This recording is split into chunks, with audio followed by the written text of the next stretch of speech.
Di sini kami dari kelompok 3, kami akan memperkenalkan diri. Baik, saya di sini Muhammad Effendi menjadi Tuhan. Ya, saya di sini kami menjadi mekanik 2. Saya Taufan Muzaki Jarani. Di sini saya sebagai pemberitaan. Saya Livia Hasanura, di sini saya sebagai pangku. Saya Rizky Andriawan sebagai mekanik. Baik, di sini saya ingin menjelaskan safety sebelum melakukan perbaikan pada unit atau melakukan pekerjaan di workshop atau di lapangan.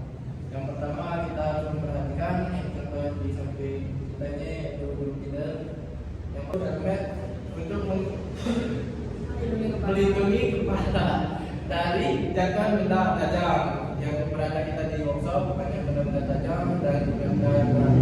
Dan yang kedua itu rompi safety yang mana di sini memiliki fitur atau memiliki namanya reflektor untuk memantul cahaya pada kita bekerja dari kegelapan. Dan yang ketiga itu yang safety glove untuk melindungi tangan kita dari benda tajam atau benda yang rawan untuk mengenai kulit secara langsung. Dan yang ketiga, yang keempat yaitu safety shoes menghindari kaki kita dari ini jalan licin, habis itu ya ketimpangan benda-benda besar atau hal yang lain. Nah, yang terakhir saya lupa untuk menggunakan seragam atau pakaian yang sudah dianjurkan, yaitu pakaian ini apa namanya ini pakaian lapangan. Yang mana di sini ya sudah dilengkapi atau sudah sesuai SOP. Nah, selanjutnya saya ingin menjelaskan dari 5M. Sebelum kegiatan ini berlangsung, saya ingin menjelaskan apa saja yang boleh atau tidak boleh dilakukan di workshop.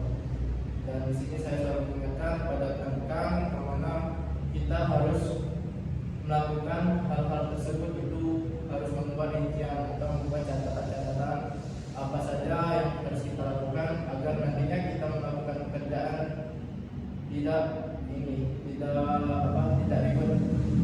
atau melangsungkan pekerjaan sesuai dengan jadwal yang sudah kita buat, serta membuat JSA atau job safety analysis yang mana kita harus mengetahui pekerjaan, habis itu mengetahui hal apa yang akan terjadi jika terjadinya kecelakaan, serta langkah apa yang kita lakukan kalau terjadinya kecelakaan.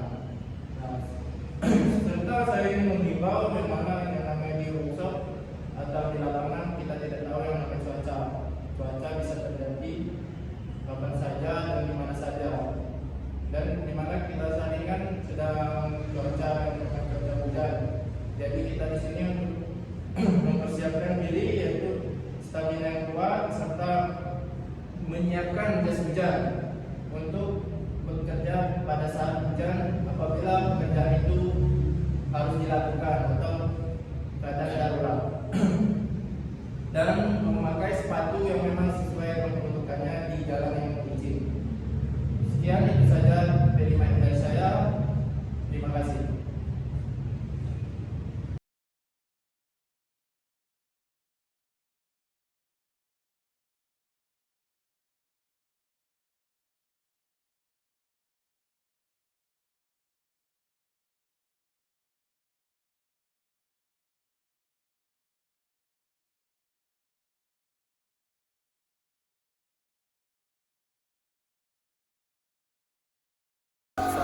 Saya ingin menjelaskan tentang spring. Spring ini berfungsi untuk mengembalikan capillary. Nah, jika capillary ini tertekan, maka spring ini akan membantu untuk mengasih celah dari capillary ini. Ini ya, jadi jika spring ini tertekan seperti ini, maka ini akan kembali mengangkat. Nah, seperti itu. Kata-kata? 3. Baik, di sini saya akan menjelaskan bak transmisi atau case. Bak transmisi sendiri berfungsi sebagai tujuan bearing transmisi beserta dengan poros-porosnya dan sebagai wadah untuk menyimpan oli. Jadi di sini itu sebagai pelindung transmisi, salah satunya agar transmisi tidak terkena kotoran, oli-oli tidak tercampur oleh kotoran-kotoran yang akan menghambat pergerakan transmisi. Baik, saya ingin menjelaskan tentang air channel. Di sini berfungsi, lubang ini berfungsi untuk melumasi daerah-daerah sini, daerah sini. Nanti ada kontrol valve yang akan memompa oli, kemudian nanti akan masuk ke lubang-lubang kecil ini. Nah, nanti lubang kecil ini berfungsi untuk melumasi atau mengeluarkan oli untuk melumasi daerah-daerah sini.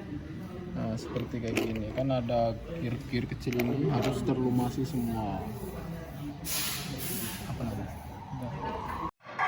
Baik, di sini saya akan menjelaskan yang namanya manifold as. Yang mana ini manifold as ini dan ini housing manifoldnya. Yang mana housing manifold ini berfungsi untuk jalur masuknya oli. Masuk dari sini serta melalui lubang-lubang yang ada di samping ini keluar ke sini, ke lubang ini. Baik, terima kasih. Saya ingin menjelaskan tentang disk friction dan flat clutch. Nah, ini berfungsi untuk menyalurkan daya dari untuk menyalurkan gesekan dari disk friction dan flat clutch. Nah, di sini ada juga spring ini berfungsi untuk meregangkan disk friction dan flat clutch. Nah, di sini jika terjadinya gesekan atau dorongan, maka ini untuk mengembalikan dari disk press dan flat clutch.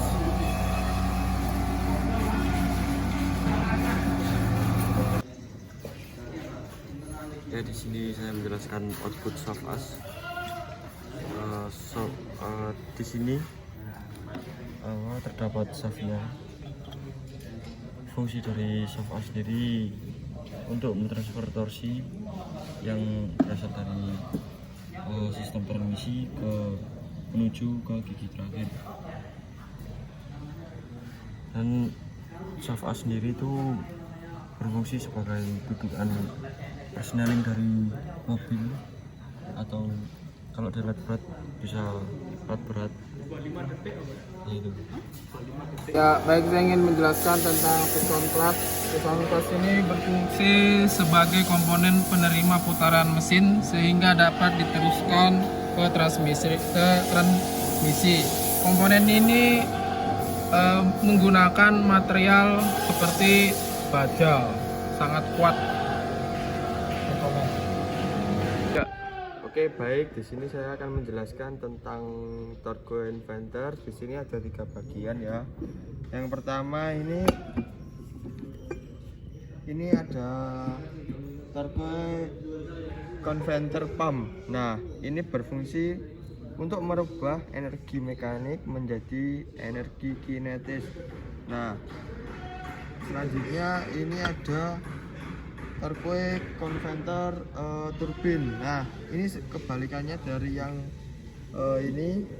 ini berfungsi untuk merubah energi kinetis menjadi energi mekanis. Dan di sini dilengkapi juga dengan torque converter stator. Nah, fungsinya tersebut untuk menambah performa kerja dari kedua bagian ini. Oke, di sini ada torque converter stator. Ini untuk mengembalikan energi dari torque converter turbin ke torque converter pump agar energi yang dihasilkan lebih efisien. Baik, di sini saya akan menjelaskan apa itu input shaft. Input shaft adalah komponen yang ada pada torque converter yang langsung dengan turbin ini, yang mana untuk melakukan perputaran gigi yang pertama kali, nantinya putaran ini mengalir di bagian-bagian yang lainnya di dalam sistem transmisi tersebut. Jadi ini langsung terhubung ke bagian ini torque converter pump. Terima kasih.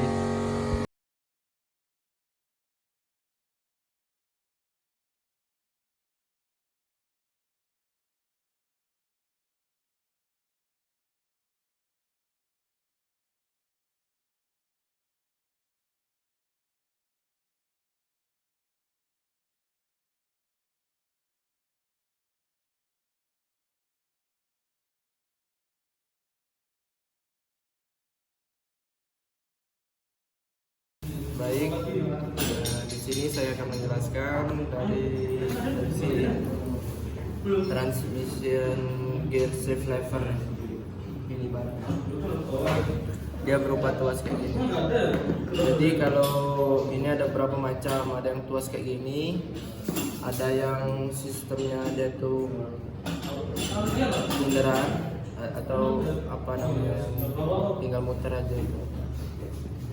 Jadi yang pastinya kalau udah pakai kayak gini, ini panjang kayak gini, apa namanya, yang mempunyai angka-angka kayak gini berarti transmisi manual. Dia kalau otomatis dia ada D1 D2 nya. Kalau transmisi manual dia 1 2 3 4 Jadi fungsinya di sini adalah untuk memindahkan gear pada transmisi dari gigi rendah ke gigi yang paling tinggi. Yang mana di sini ada gigi 1, gigi 2 dan gigi 3. Serta gigi 4 karena di sini sampai 4. Cuma yang ada pada kita saat ini cuma ada sampai gigi 3 yang dibongkar. Nah, di bawah sini terdapat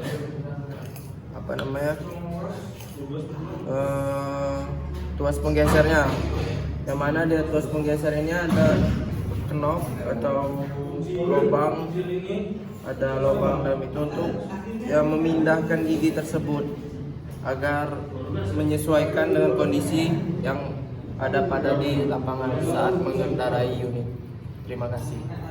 Baik, saya di sini akan menjelaskan tentang main shaft. Untuk in-shaft berguna untuk menerima tenaga dari engine yang disalurkan ke outshaft. Outshaft berguna untuk menggerakkan roda outshaft berguna untuk menggerakkan roda pelangkan yang disalurkan ke final drive.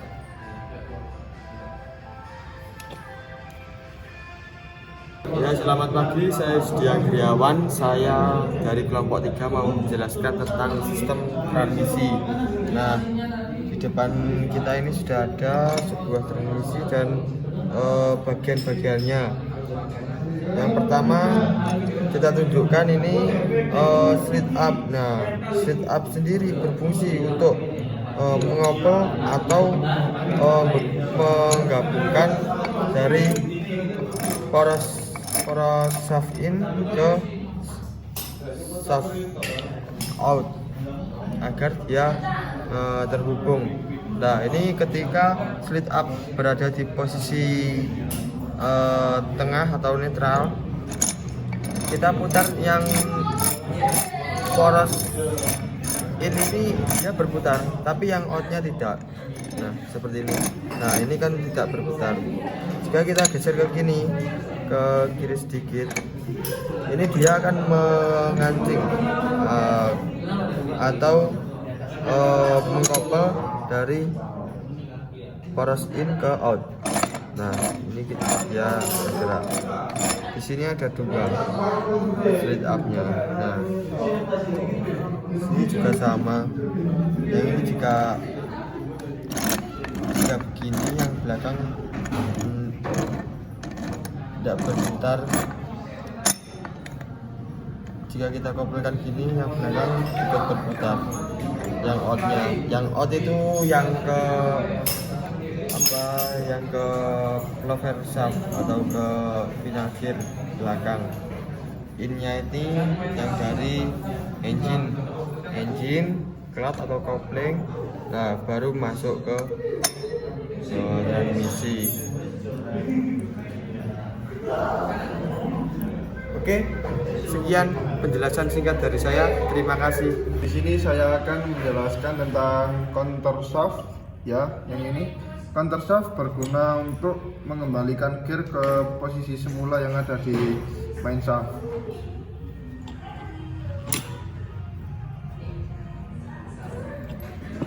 Sekian dari penjelasan saya. Terima kasih.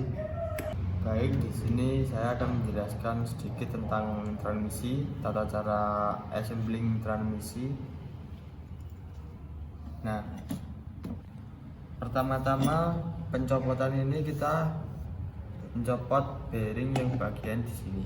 Ya, ini agak sulit ya, kemarin kita copot dan beruntungnya kita bisa mencopotnya dengan alat seadanya.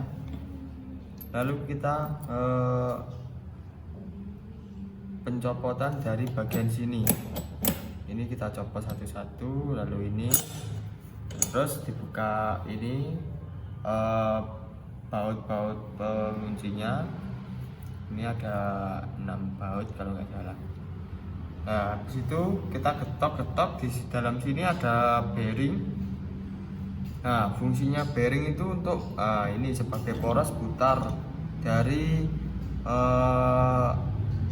main shaft ini sendiri. Dan di counter shaft sendiri juga ada bearing yang di crankcase sini. Nah, berfungsi untuk sebagai poros putar. Nah, lanjut. Ini jika sudah tercopot semua, kita copot semua. Ini kita balikkan seperti ini.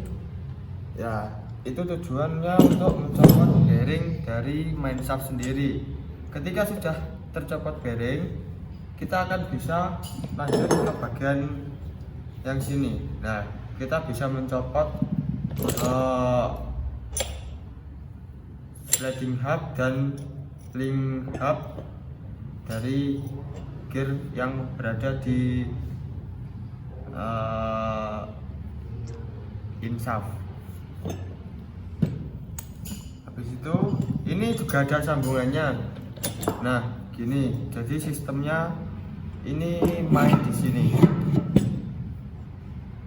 Ini jika kita pas di netral atau loss ya, ini in shaft kita putar, yang out ini tidak mau ikut berputar, jadi cuman berputar dari counter shaft dan in shaft saja. Nah, ini jika kita slidingkan ke kiri, yang sliding hubnya, yang out shaft ini akan berputar tapi pergerakannya 2:1. Nah, untuk yang depan jika kita slidingkan ke kanan, nah ini semua ke kiri, sorry ini semua yang berputar. Nah, semua.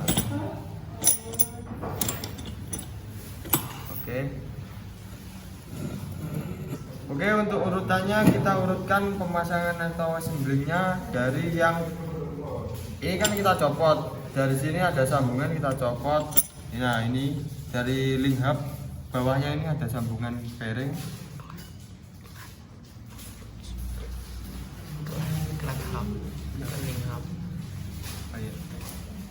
Oke, ini dari clutch hub ini bawahnya ada sambungan, dan ini kita bisa copot ini, tapi harus mencopot bearingnya di crankcase dulu. Ini kita copot dan kita bisa satu-satu mencopotnya dari gear yang ini. Kita copot dari sinkronisnya, terus rat hubnya, sliding hub, semuanya kita bisa copot. Dan urutannya dari yang terbesar. Pemasangannya mudah. Ini kita sejajarkan saja. Jika yang sini gearnya kecil, berarti lawannya besar. Ini begitu juga dengan ini agak besar, berarti yang ini agak kecil lagi. Ini agak besar lagi, yang ini agak kecil lagi. Pokoknya semua kebalikannya. Nah, yang besar ini berarti lawannya kecil. Cuman begitu. Cuman kita harus pandai-pandai menganalisanya dengan matang-matang. Jika tidak bisa dipasang. Oke, sekian penjelasan singkat dari saya. Terima kasih. Baik, terima kasih telah menonton video penjelasan dari kelompok kami. Jika salah datangnya dari kami, jika benar